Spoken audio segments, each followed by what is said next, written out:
Los actos procesales de terminación.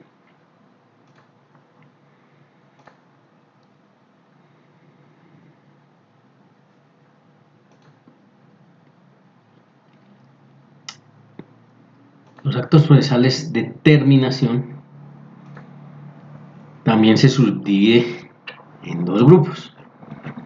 Los denominados terminación normal del proceso civil y los denominados terminación anormal del proceso civil. Vemos que lo primero que hay que decir allí es que, bueno, en cuanto a la terminación normal del proceso civil, no tiene ninguna dificultad, ya vimos todo su contenido, son las sentencias, o las denominamos en el algo jurídico como sentencias. De esas ya las barrimos. Cuando hablamos de actos procesales de decisión, sentencias. Y sobre la terminación anormal del proceso civil, digamos que lo primero que hay que precisar es que nunca he estado de acuerdo con esa denominación de anormal. Me parece mucho más técnico, excepcional o extraordinario. Sí, excepcional. Terminación excepcional del proceso civil. O sea, no llegamos a esta sentencia por distintas formas, formalidades, instrumentos procesales que existen para que no se tenga que transitar por las 4 tradicionales etapas del proceso y llegar necesariamente con sentencia. Pero bueno, terminación anormal o del proceso civil o extraordinarias, que son las que vamos entonces a evacuar. Varias figuras. La primera, la de la transacción, contemplada en el artículo 312, ¿cierto? Que dice que en cualquier estado del proceso e inclusive con ocasión del cumplimiento de la sentencia se puede transigir mientras el asunto sea transigible. Ya en lo procesal, debe solicitársele al juez de conocimiento, claro, precisando su alcance, acompañando el documento contentivo, o sea, exige un documento, y la puede presentar las partes o una sola de ellas. ¿Cuál es lo común, lo tradicional? Que en la transacción pues intervengan las dos partes. De no ser así, si es una sola de ellas, pues corre traslado a la otra o a las otras partes por 3 días para que se pronuncie. De tal manera que el juez analiza y si se ajusta al derecho sustancial, que no se puede transigir sobre el estado civil, ejemplo de las personas, precisar si es celebrado por todas las partes y sobre su totalidad, fijación, ¿cierto?, del alcance del litigio, y declara por auto interlocutorio, claro, susceptible de apelación en el efecto suspensivo, declarando terminado el proceso. Aquí miren que es claro entender el efecto suspensivo, porque obviamente que si es sobre su totalidad, pues va a interferir sobre toda la actuación procesal, por lo tanto habrá que esperar el pronunciamiento del acuerdo. Si recae sobre parte del litigio, no sobre la totalidad, continúa respecto de las personas aspectos no comprometidos, se precisa en el auto, sí, apelar en el diferido, porque no va por su totalidad, entonces seguirá o podrá seguir sobre lo que no está siendo objeto de la transacción. Por regla general, si se termina por vía de la transacción, pues no hay costas, aunque pueden convenir otra cosa las partes. Si esa transacción, esa figura requiere licencia judicial, permiso, ¿cierto? En caso de, por ejemplo, de los menores, entonces el juez resuelve y se necesita practicar otras pruebas, pues cita a la respectiva audiencia porque las decretaría y las practicaría en esa audiencia.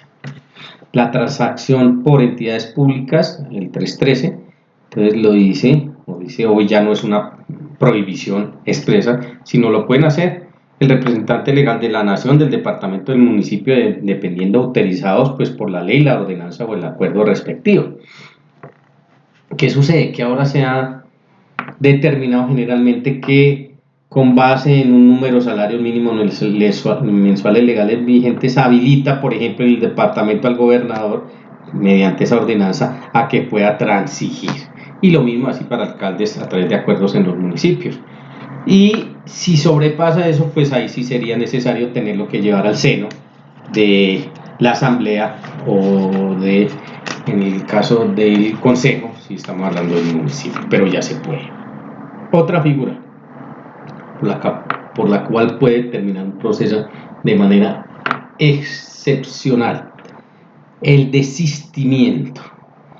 Aquí hay que entender que el desistimiento, con la mirada nueva del Código General del Proceso, existe en una doble modalidad: el desistimiento expreso y el desistimiento tácito.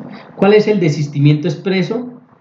De este que vamos a hablar sobre los artículos 314 y siguientes, en el cual pues se manifiesta, y el otro lo veremos a través del 317 o a partir del 317, o sea 314, 315 y 316 se dedican al desistimiento. Cuando nos hablan de desistimiento no más, estamos entendiendo que es el expreso, sino al 317 que es el tácito. Entonces, ¿se puede desistir? ¿De qué se puede desistir? De las pretensiones. El 314 lo contempla. El demandante puede desistir de ellas mientras no se haya pronunciado sentencia. Claro. Y si se presenta la ATPEM, comprenderá el del recurso por el cual llegó a ese ATPEM. El auto que acepte el desistimiento pues produce los mismos efectos de la sentencia, ¿cierto? Cosa juzgada, en el caso de cosa juzgada, y las respectivas costas si haya lugar. También puede ser esta figura del desistimiento total o parcial, que implicaría solo las pretensiones y personas comprendidas en él. Habría que fijar el litigio aquí también, establecer sobre qué sí, sobre qué no.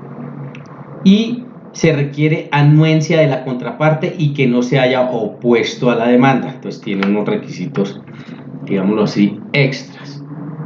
No impide promover un proceso posterior. ¿En qué casos? Solo en estos casos, en dos tipos de procesos: en el de deslinde y amojonamiento y en el de disolución, liquidación de sociedades conyugales, patrimoniales, civiles o comerciales. De resto, pues no impediría promover un proceso posterior. El desistimiento debe ser incondicional, salvo acuerdo de las partes. El desistimiento de la demanda principal no impide el trámite de la demanda de reconvención, claro, porque la demanda de reconvención sabemos nosotros que tiene autonomía e independencia, por lo tanto, pues allí, en esa autonomía e independencia, no la cobija con la principal. ¿Se puede desistir también de la demanda de reconvención? Claro, también el demandado tiene ese derecho, pero no necesariamente desistiéndose de la demanda originaria o principal se lleva la de reconvención, o la reconvención conservaría su autonomía y su independencia. Pueden hacer el representante legal, la figura del desistimiento también, entidades públicas, ¿cierto? Representante legal de la nación, del municipio, igual que la transacción, o diríamos autorizados por la respectiva ley, ordenanza o acuerdo, dependiendo de el estatus en el organigrama. El 315 me habla de quienes no pueden desistir de las pretensiones.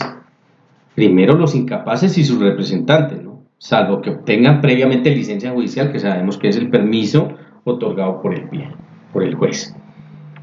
No pueden desistir de las pretensiones tampoco los apoderados sin facultad expresa. Por eso, en la mayoría de formatos encontramos dentro de esos formatos desistir, recibir, desistir, conciliar. Miren que allí cobija. Si usted mira con cuidado, ahí está cobijando todas esas formas excepcionales del proceso civil, porque el poder lo está otorgando en un ámbito, digámoslo así, de normalidad, donde se va a transitar por las 4 etapas procesales y se va a llegar a sentencia. Pero como facultad expresa, y por eso son facultades expresas dentro del poder que se tienen que mencionar, pues están todas estas, la de poder transigir, la de poder desistir, la de poder conciliar, porque en dado caso, pues allí estaría habilitado el apoderado para hacerlo. Por eso aquí dice, no podría desistir si ese apoderado no tiene esa facultad expresa. Y por obvias razones el curador ad litem, ¿no? Él es nombrado por parte del Estado haciendo ejercicio de del derecho a la defensa, por lo tanto, pues no estaría habilitado. Se puede desistir de ciertos actos procesales, el 316. Por ejemplo, de recursos interpuestos, y dejaría en firme la providencia judicial en materia del recurso. Pues que uno lo entiende en simple lógica, claro, si se interpuso el recurso y usted después desiste de él o manifiesta desistir de él, pues la providencia judicial queda original, tal cual como se produjo. De los incidentes también se pueden desistir. Las excepciones de fondo de mérito, acuérdense que cuando se se nombra excepciones única y exclusivamente. Sabemos que se trata de las de fondo de mérito.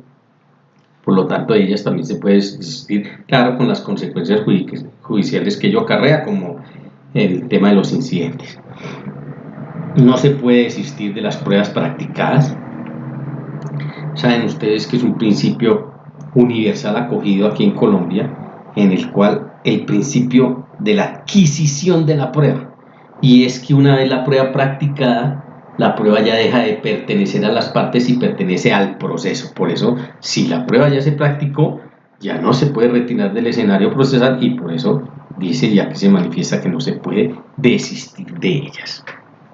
En el ámbito procesal, el auto que acepta un desistimiento, entonces hay condena en costas, perjuicios, también podría haber lugar a ellos, aunque se pueda abstener de esas condenas en estos tres eventos. Uno, cuando medie el común acuerdo entre las partes, que no haya lugar a costas o perjuicios. Un segundo evento, cuando se trate un desistimiento de un recurso ante el juez que lo haya concedido, estamos hablando del recurso de reposición, ¿cierto? Y tercero, cuando se desista de los efectos de la sentencia favorable en firme y que no estén vigentes medidas cautelares. Entonces, cumpliendo esos requisitos. Efectos de la sentencia, pero tiene que ser estimatoria de las pretensiones, que ya esté ejecutoriada y que no estén vigentes medidas cautelares.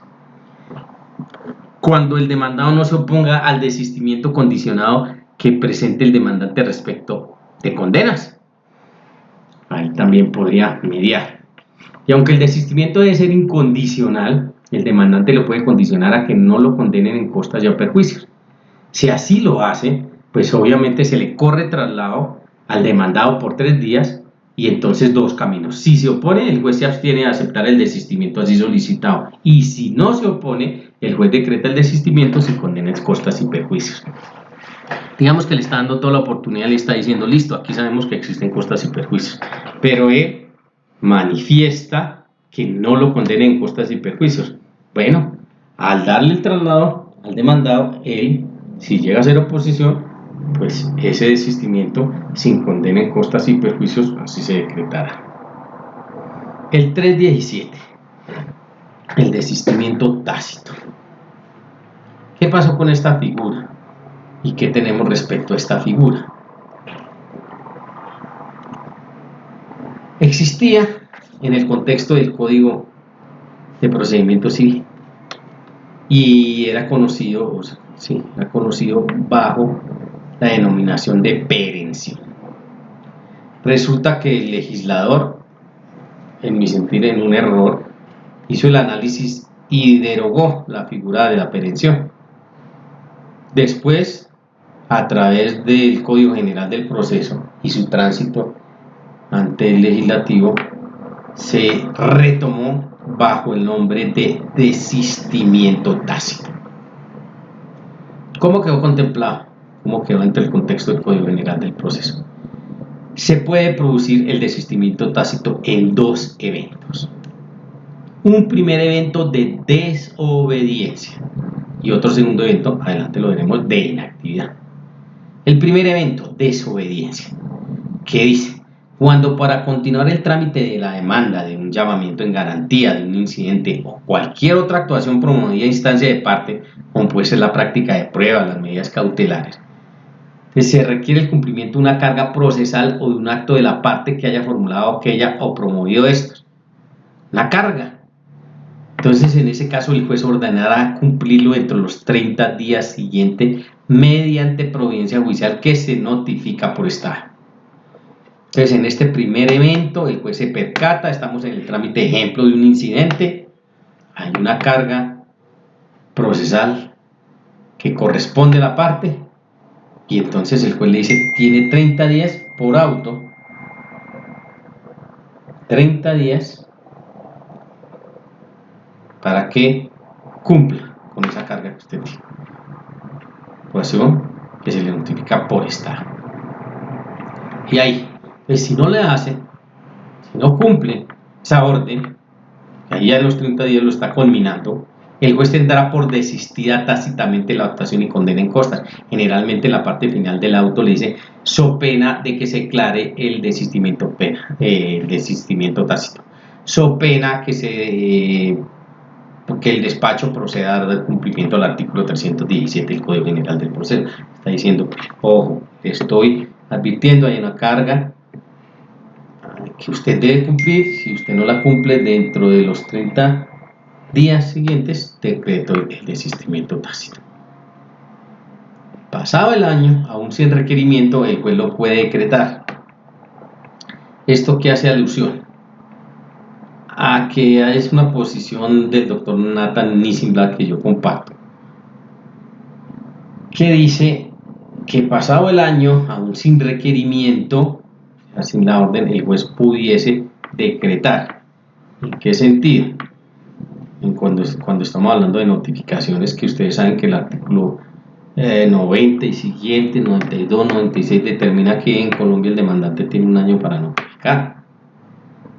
Por lo tanto, ahí el juez lo puede conminar a que cumpla con esa notificación, pero después de pasado el año. Es que aquí ha habido una confusión y hemos visto algunas actuaciones de unos jueces que, sin haberse cumplido el año, envían, por ejemplo, un telegrama a la parte interesada diciéndole, bueno, proceda a notificar so pena de la declaración del desistimiento tácito, y ahí están cometiendo un error, porque es que ese es un término legal que nosotros no podemos modificar, y el código nos está diciendo el demandante de Colombia tiene un año para notificar al demandado. Es más, tanto así que lo puede hacer inclusive después.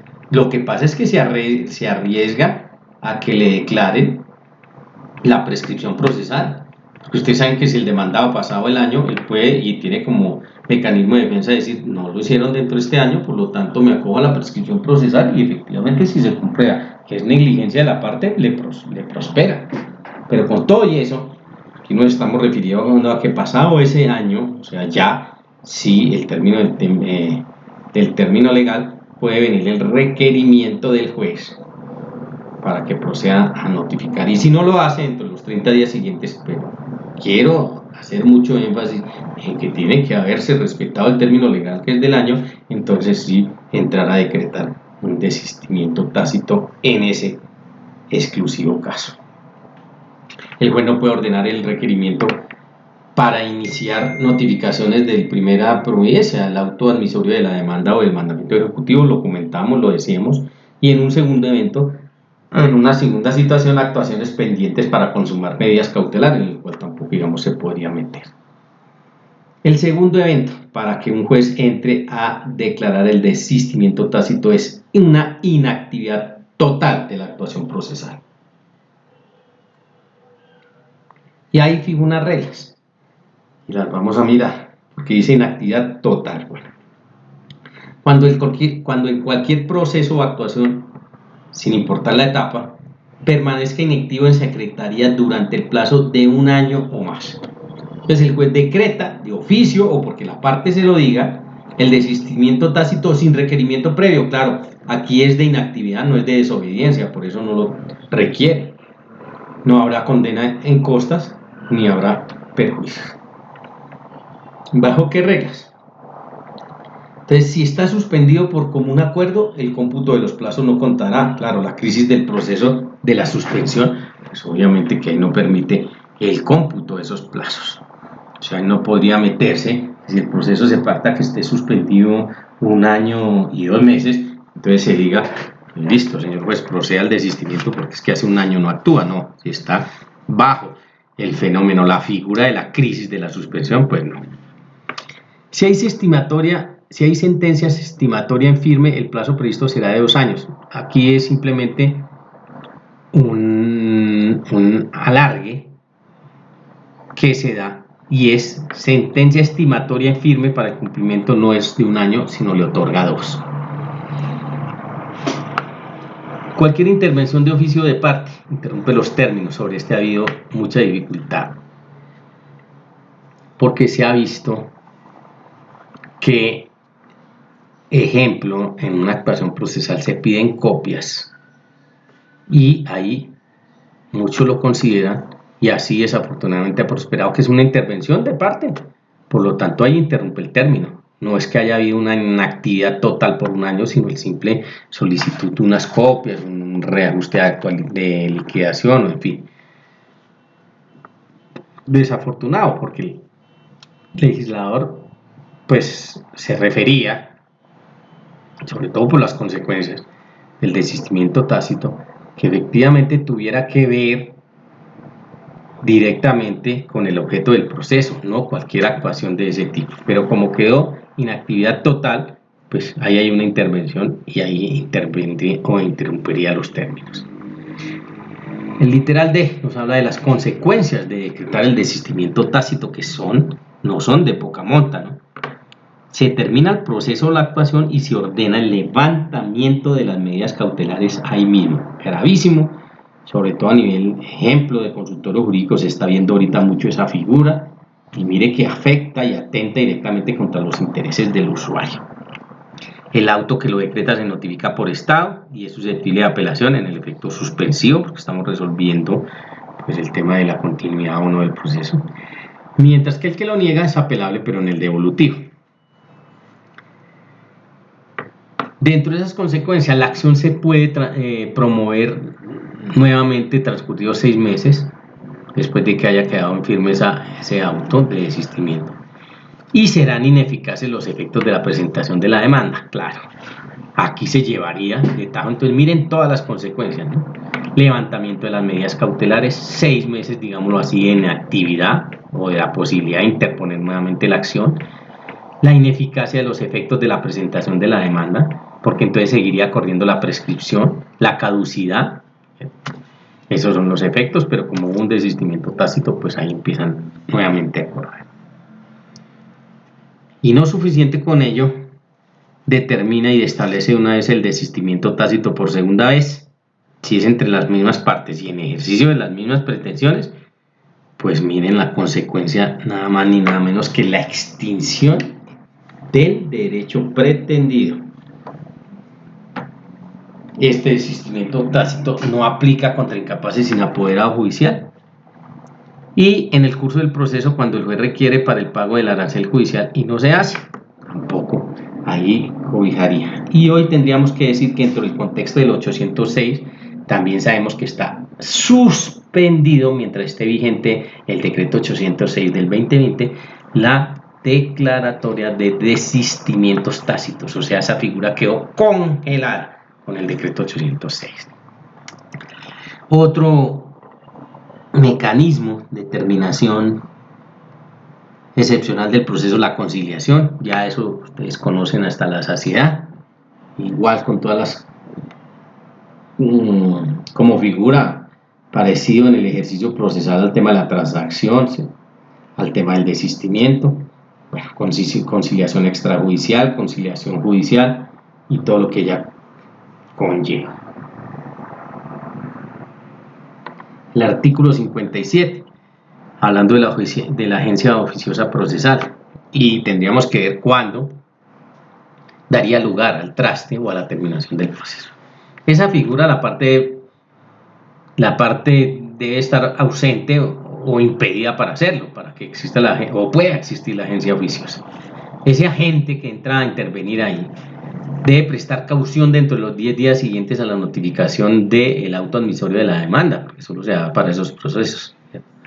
La parte demandante debe ratificarla dentro de los 30 días siguientes.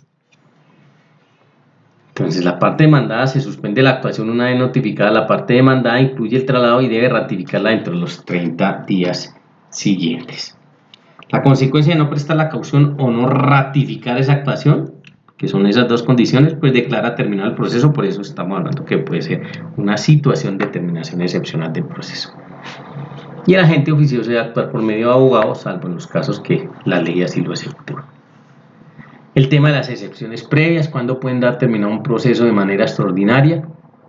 Pues cuando esa excepción previa tenga esa fuerza de terminar el proceso, prospere, claro, y tenga la fuerza de terminar el proceso, o cuando en ejercicio de corregirla, el rumbo del proceso, el demandante no lo haga.